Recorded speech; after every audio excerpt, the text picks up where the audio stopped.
بسم الله الرحمن الرحيم.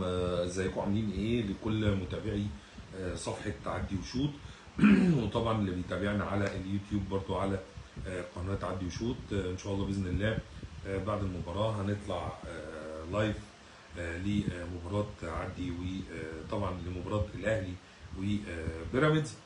خلينا نقول في بداية الامر يعني البقاء لله في ابراهيم شيكا لاعب الزمالك، ربنا يتخمده يا رب برحمته ويعني وله في ذلك حكم، سبحان الله وسبحان من له الدوام. ده بداية الموضوع.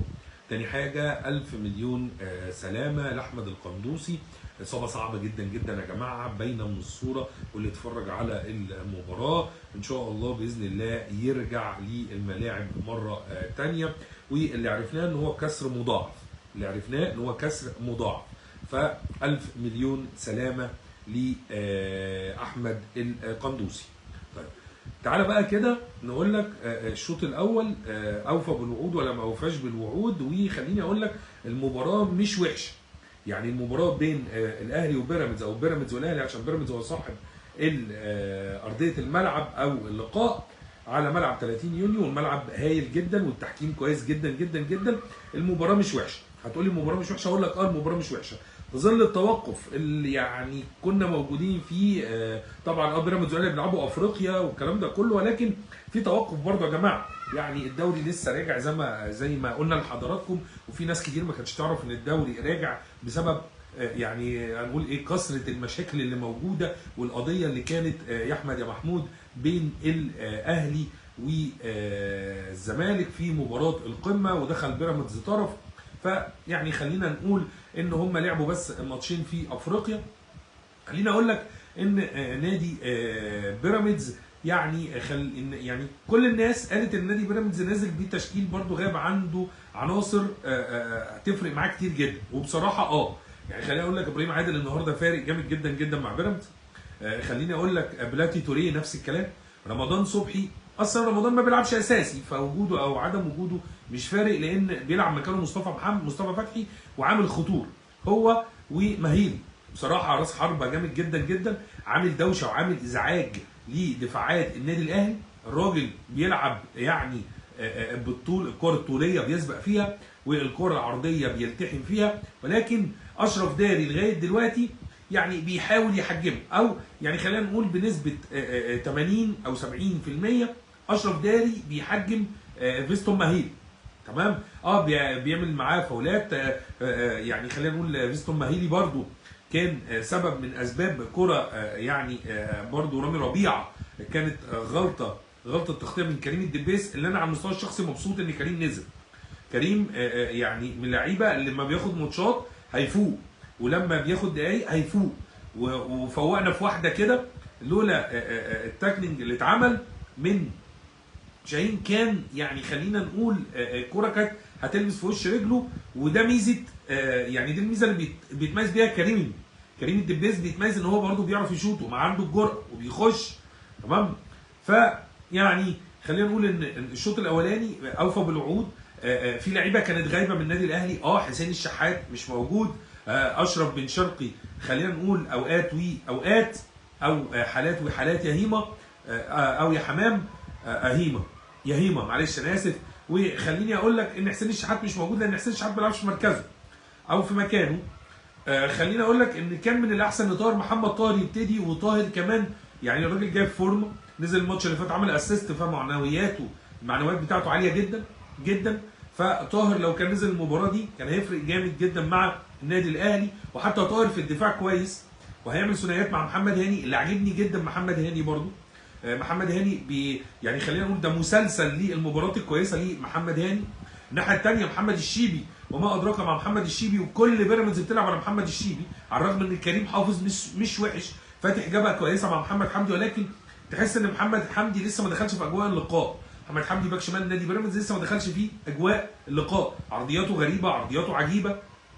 خليني اقول لك كريم حافظ عامل مباراه حلوه جدا. كريم مره يفتح على الطرف، مره يضم لجوه، في كوره كانت اتلعبت عرضيه، لا كانت راحه طبعا لمهيلي، ولكن رامي ربيعه حول الدفه، نزلت قصاد كريم حافظ، قصاده محمد هاني. كريم حافظ شاط او وقف وشاط، ولكن يعني خلينا اقول لك محمد الشناوي اللي بيتالق، واللي احنا قلنا ان محمد الشناوي خلاص يعني خلص تجديده مع النادي الاهلي، فالراجل مركز جدا جدا جدا، فبيتالق وبيطلع هدف مؤكد لنادي بيراميدز. فخليني اقول لك ان اشرف داري برضو عامل مباراه حلوه جدا من وجهه نظري المتواضعه، هو ورامي ربيعه. طبعا خليني اقول لك كريم الدبيس لسه نازل، بس الراجل كمل كده يعني في كورتين كمل فيهم، في كوره طبعا خليني اقول ان طبعا مع الخبرات طبعا يا جماعه اللعب بيجيب خبرات.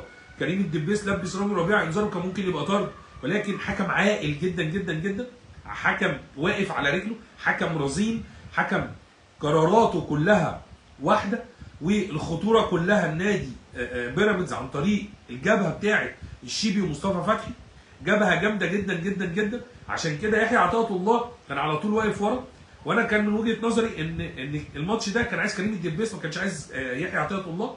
من الواضح جدا ان يحيى عطيه الله طلع مصاب اصابه في العضله الخلفيه.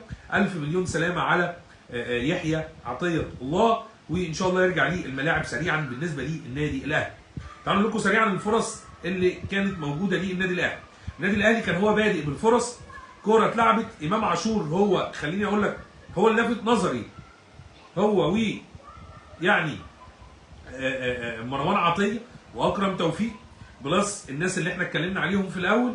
فامام عاشور الراجل بيحاول، جات له كوره زقها حلوه قوي لاشرف بن شرقي. اشرف بن شرقي يمكن دي كوره او في كورتين كده اشرف بن شرقي ظهر فيهم او 3 كور بالظبط، رجعها تاني لامام.